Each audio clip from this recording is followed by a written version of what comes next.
Welcome to Authentic Educators, a podcast by teachers for teachers about best lessons, favorite classroom moments, and strategies you can implement today.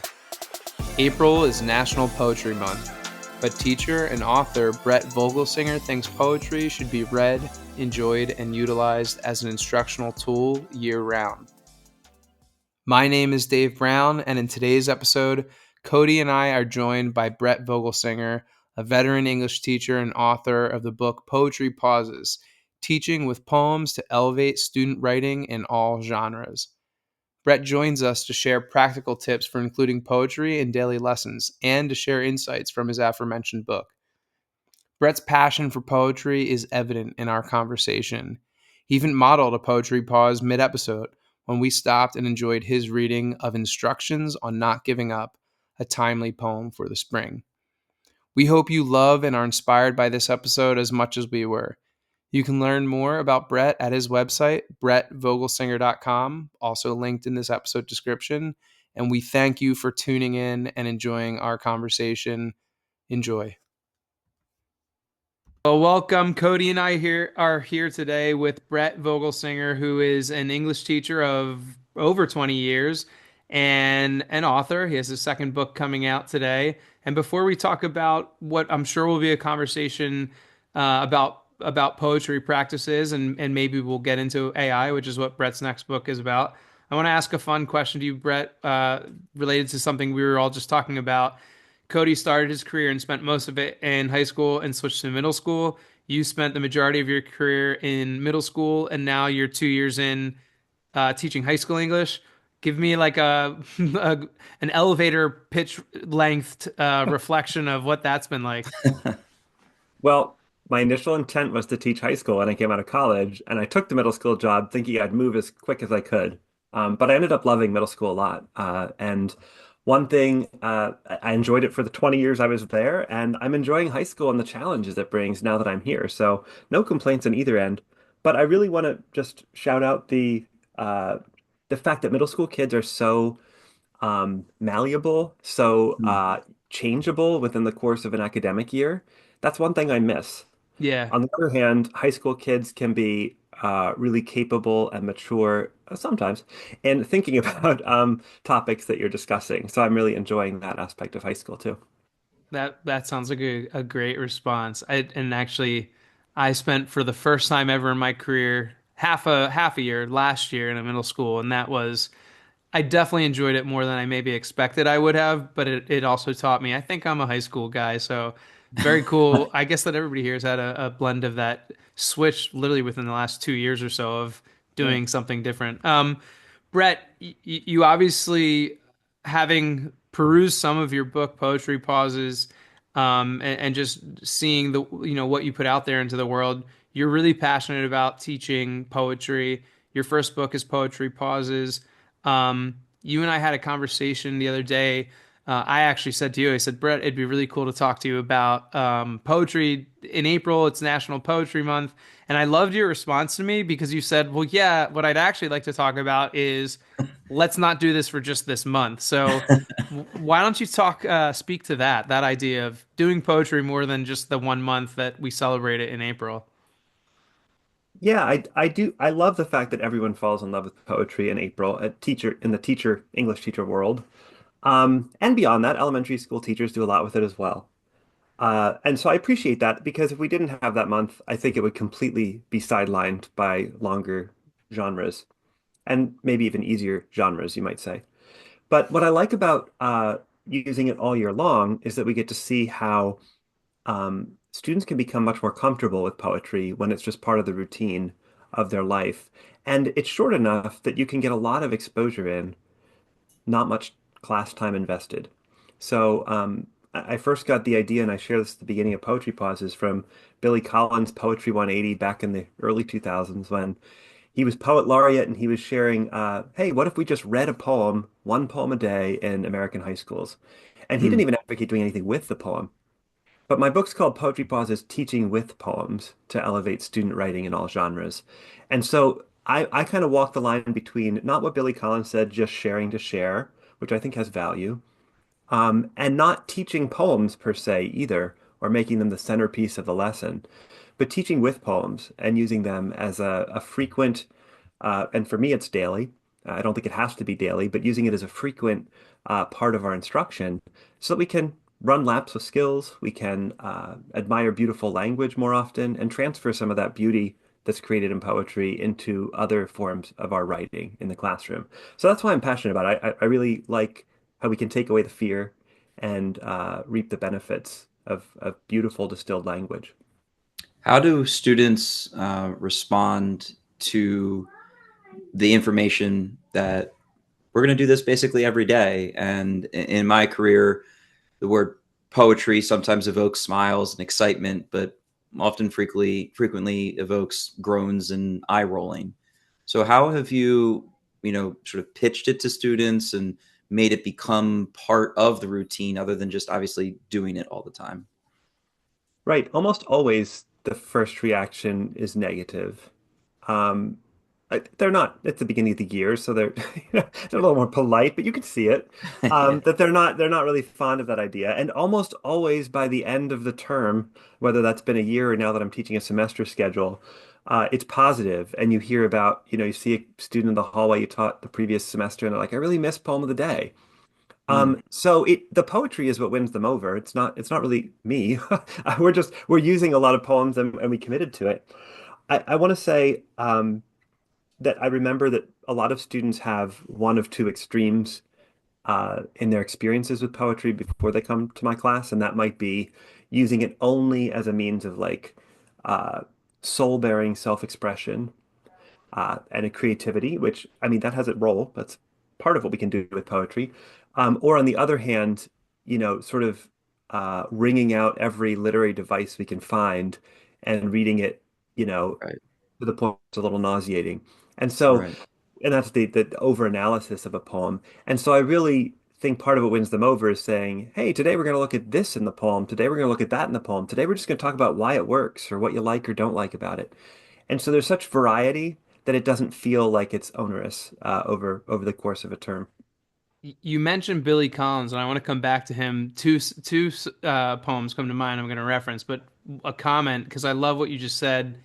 Thinking about it way, I think you're right. There's a lot of kids that might be so turned off by poetry because they're afraid to be wrong or to be stupid, for lack of a better way to put it, because they don't understand something that somebody else caught.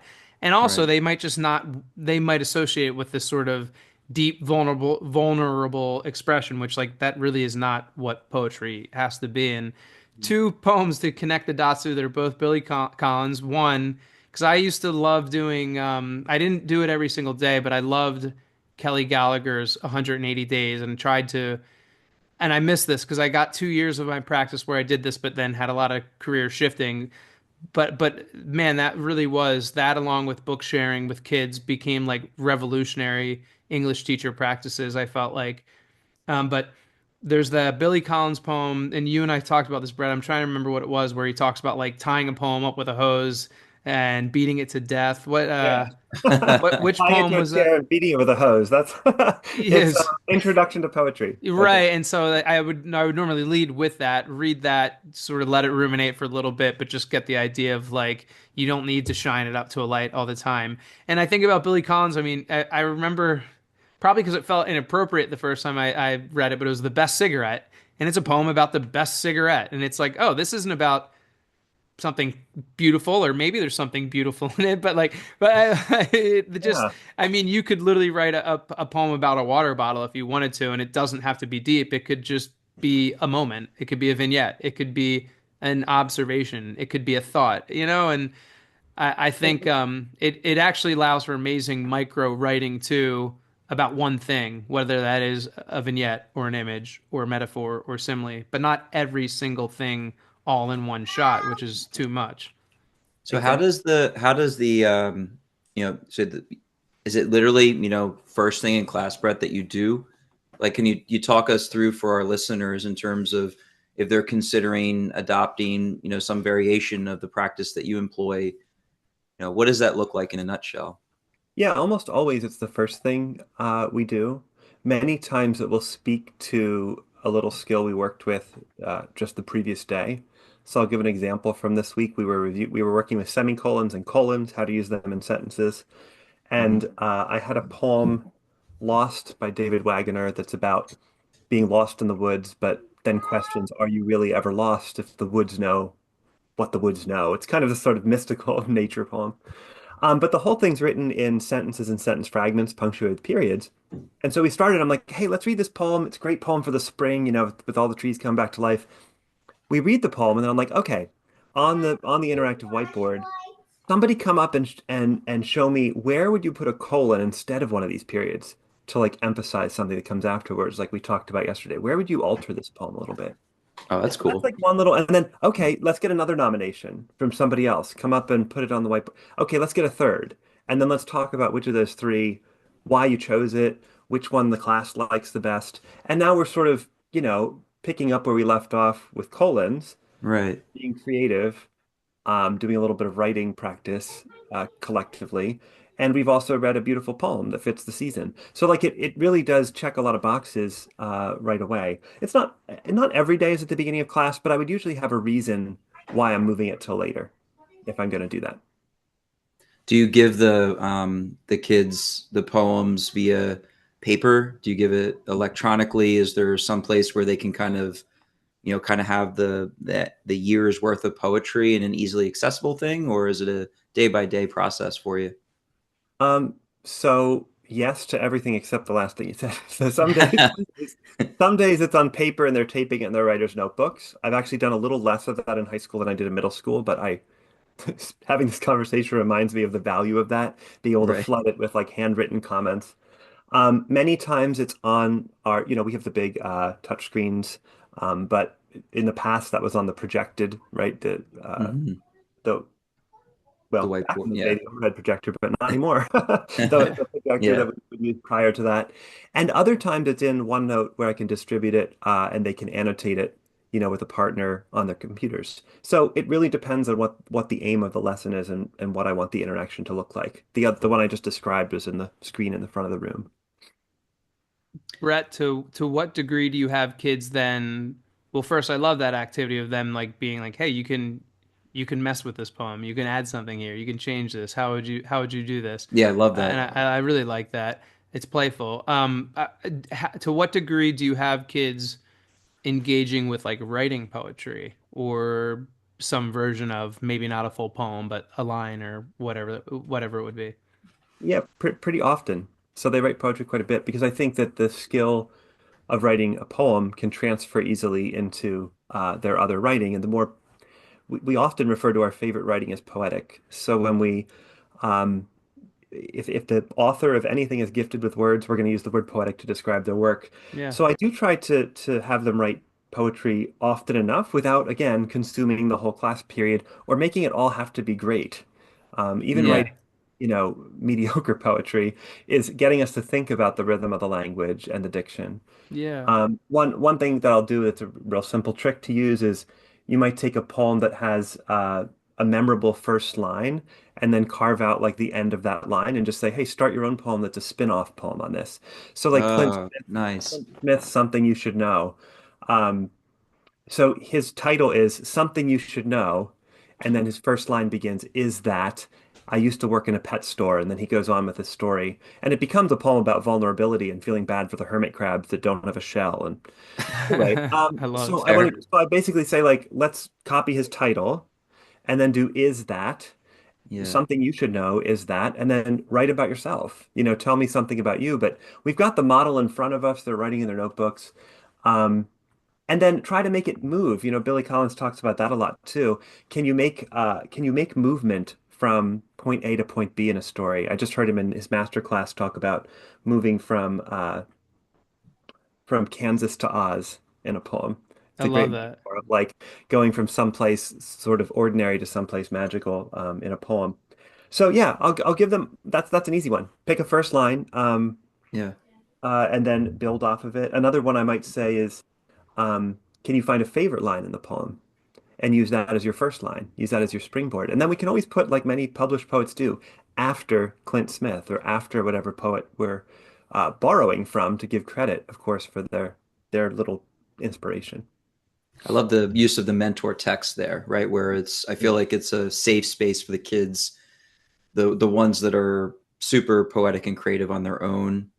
They probably just enjoy the inspiration, but the kids that are reticent can feel safe, right? And hey, I got at least a good start here. Yeah. I'm curious if you mentioned this specific one about semicolons recently, and are there any particular poems that you look forward to on a year-to-year basis, or that recently where there's just been like a really powerful moment in your class to highlight the value of what I'm just like thinking in my head? Okay, I need to do this. I need to do this. I need to do this in my own classroom. Are there anything moments that jump to your mind? I think I've moved post-pandemic into including a lot of poems that are about uh, resilience and hope. And Mm. so I think being able to incorporate that, because, and here's another thing, you can find poems about that so frequently that acknowledge the difficulty of life and yet the worthiness of continuing and keeping strong. And it's hard. So much other literature we study in English class, is pretty depressing, and poetry can have a lift to it more quickly than we get from a novel. Or sometimes we have to think about a novel at the end, like we finish Of Mice and Men, and we're like, what's the nugget that's not, utterly. But I can read you, like, do you want to hear? This one's pretty short. I could read you a poem that sort of fits that description. Does that sound Please, okay? please do. Yeah. Yeah, This, absolutely. this you might have heard before, but it's Instructions on Not Giving Up by Ada Limon. And it's seasonal, but you'll notice at the end what I mean about resilience too. It goes, more than the fuchsia funnels breaking out of the crabapple tree, more than the neighbor's almost obscene display of cherry limbs shoving their cotton candy colored blossoms to the slate sky of spring rains. It's the greening of the trees that really gets to me. When all the shock of white and taffy the world's baubles and trinkets leave, the pavement strewn with the confetti of aftermath, the leaves come, patient, plodding, a green skin growing over whatever winter did to us. A return to the strange idea of continuous living, despite the mess of us, the hurt, the empty. Fine then, I'll take it, the tree seems to say, a new slick leaf unfurling like a fist to an open palm. I'll take it all. Wow. I love that. Who's the author of that again? Ada Limon, Wow. poet laureate. I think she's still poet laureate. Yeah, right now. That was I look out my window right now too, and we have a bunch of pinks and whites that will only last for a week or two, and there was Right. that heavily alliterative line in the middle there, and then the slate sky, and I love that. That's just such And and I'm the just I'm thinking right now, like in my class, we're doing some PSSA prep stuff, and the the difference between the beauty of that language you just read, Brett, versus the the sampler that I printed out on biometrics, right? And right. then they answer a bunch of questions on it. The daily poem, I mean, just exposes students to how beautiful our language is, Yeah. uh, and And the idea behind this one too, that like it's not the flashiness of the blooms, it's the durability of the green and the hmm leaves that come out. And then the way the poem moves from being just sort of this description of spring to being about, it suddenly introduces the pronoun us. And it says whatever winter did to us. Oh, I thought we were talking about trees, hmm, but no, it's talking about people. And right. then the mess of us, the hurt, the empty. Oh, it sounds like it's talking not just about like a few people, but maybe like humanity. And then at the end, I'll take it, the tree seems to say. Now we're personifying the tree. So we went from talking about the tree to like talking about people to talking about the tree as a person. I'll take all of it. It's just a Brett. really So Ooh, beautiful movement in that poem too. go ahead, Dave. I was going to say you mentioned just like studying or not even studying. I want to use the word just noticing, wondering and noticing a little pronoun shift. Um, have you ever read the book Image Grammar? Yeah, yeah, that's formative in my I'm thinking of that when you're saying this because I think of the two books that inspire. I should say informed my English practice the most were Kelly Gallagher and or is 180 that days. and Kenny Piddle or Penny Penny. Kittle, sorry.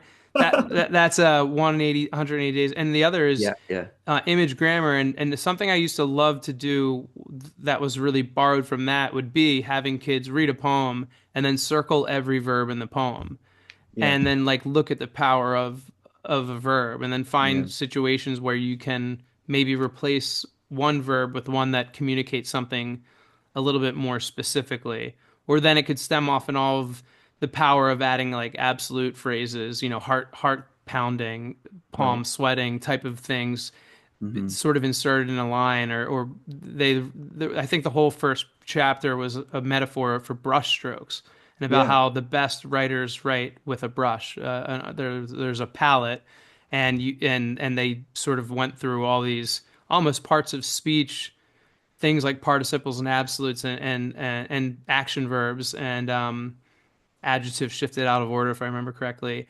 That was something, again, if you do all that in one bite, that's maybe too much. But saying like, notice the pronoun shift. What do you Right. think about that?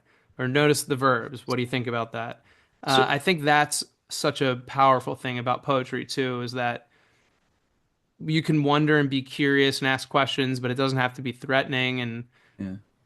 anyway, So, Brett, like, if we're in your class, right, and that beautiful poem was read, it set Yeah. such a nice tone for the class in terms of the power of words. But with the pause and the idea of not trying to wring, every figurative language thing out of the towel and go on and on and on and on about it, would something, be like, what does the author mean in when in this line, right, where you maybe like narrow their focus to that specific location.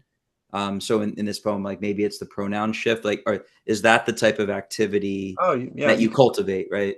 You can do 100 different things with that. I mean, there's beautiful use of alliteration. You could talk about why or what the effect of that is. You could focus on the pronoun shift. You could Hmm. focus on the theme of the poem. What's the message for humans, and how does personification shift the poem from being, that could sort of fit with the pronoun shift. How does it shift from being just about trees to being about people and maybe humanity as a whole? Right. Um, you could also work with textual evidence, you could work with like, yeah, what's this saying about being a person? Write a sentence. Okay, Right. so like, Right. what are the lines that convince you of that? And then, oh, great, these are great observations. And you don't have to belabor it, but and you shouldn't do all those things. Like I'm just brainstorming out any one of those things hmm would be enough Hmm. for a poetry pause, because otherwise it, becomes poetry hijack and it takes over the lesson, which and we oh, have to be sorry. careful about because we love this stuff.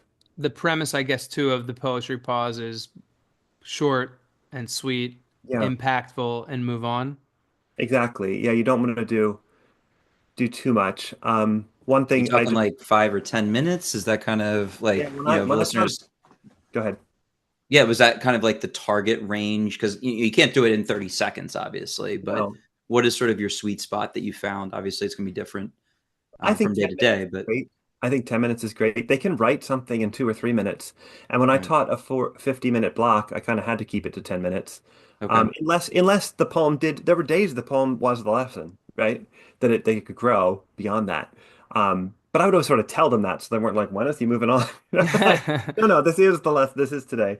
Um, I just want to build on two things I heard earlier too, Dave, when you were talking about the verbs. Marianne Moore has a famous quote, and I talk about this in the book too. The poetry is all nouns and verbs. Nouns and verbs. And I give that quote, and then sometimes I'll take a poem and say, circle all the nouns, circle all the verbs. Now let's read just that. Yeah. Can you get the uh, basics of the poem with just that? Oh, look, that's the core of what makes a sentence. yeah, Let's talk about independent clauses now. Or another thing when you talked about Cody, when we were mentioning earlier about changing a poem, there's an activity in poetry pauses called Wreck This Poem, which is a little more aggressive than the example I gave about a colon. you get a But Miley Cyrus and just come in and smash it. Okay. that's kind of like a ball. So it's sad that I got that illusion. No, but um, the example I give in there is this poem about wild geese alighting on a pond. Um, and actually, that my son's middle school teacher took this and used it with his class too and found some good results. I I love it. said, change the whole mood of this poem. It's a very peaceful, tranquil poem. Oh, that's amazing. I love that. Change the whole mood by only changing 5 words. Oh, cool. That Substitute out specific 5 challenge. words. So Oh, now, but I mean, in 5 words, they can turn it from like this peaceful water Hmm. and geese where do they to, go? Morbid? They go oh, it morbid, gets right? morbid. Yeah, it gets morbid. Well, Basically, Brett, like, like what I like about this is, I mean, obviously I taught English for a while, so I was a pretty good English student, or a pretty good English student in high school, but I wasn't the world's best student, and I definitely liked to be competitive, and I definitely liked to be silly. If I was in your class, I would have loved that activity, and as a result, probably would have ended up getting a lot more from the poem because I would have had to read it and understand it to some Yeah. extent to be a troll, you know, to mess with it, which I think is, A, it's so cool for that kid, but it's also cool for the kids that are would be challenged by that because, quote, they're not creative or I just think that Mhm. doing something like that is so, I don't know if it's non-traditional per se, but it's just it's fun and it's different and that's going to get kids to engage and I mean, what's cool about talking to teachers is having talked to you before, I knew this already, but if this was the first time I've talked to you, I would have the thought of I want my kid to be in this kid's class, and I wish I could Yes. be in, Yeah. or Yeah. I want my kid to be in this man's class, and I wish I could have had Brett as a teacher. And Yep. I 100%. I think everything that you're doing and you've shared is great. And I know we'd talked about maybe at some point having a discussion about AI and how to handle that in the classroom. The reality is we want to be A, conscious of your time and B, of other folks' time who are listening to this, since our goal is always just kind of a commute listen. But I'd love to hear maybe like a very brief in closing, any final ideas about poetry pauses, the value of that, and then a brief switch gears that maybe we could have a conversation in the future a about wild AI. swerve, a But that wild could go. swerve. Yeah. So I would say with poetry, I'll close this with poetry pauses. Um, and a little bit of a pitch for the book too is that I think it's meant to be an inspirational read and that you can take absolutely like just take things that are exactly what I did and use them, which is helpful sometimes when we're pressed for Very time. helpful. I love it. But there, but there's lots of that in there. But there's also lists of like, hey, here's 6 other poems that could work for this skill. Or here's you're working on research writing and reading those boring expository texts that you were just talking about, Cody. Hmm. Why don't you have them take a paragraph and just use what they know about line breaks from working with poetry, break it into lines, do a That's cool. found poem in a boring text, and see how Ah, that could help them isolate a piece they could use in their research. That they could, oh, that actually isolated the grammar that I need to cut out here and use in my research paper. So That's there's all awesome. sorts of like little things. I guess what I'm saying is it's meant to get your energy and excitement up so that you can go out and do all your own poetry pauses too. Take the ones I've used and created and found success with, but by all means, I love hearing about teachers who are going beyond that, who are taking it and making it their own and playing with it more. That's what it's meant for. Love it. Um, I'm my mind's spinning right now in a good way. I we're kind of approaching the end of the year, and obviously I can't initiate a year-long routine at the end of the year, but in terms of trying to pull some of these to kind of pepper into the PSSA drudgery and the it's really warm outside and I don't want to be in school anymore.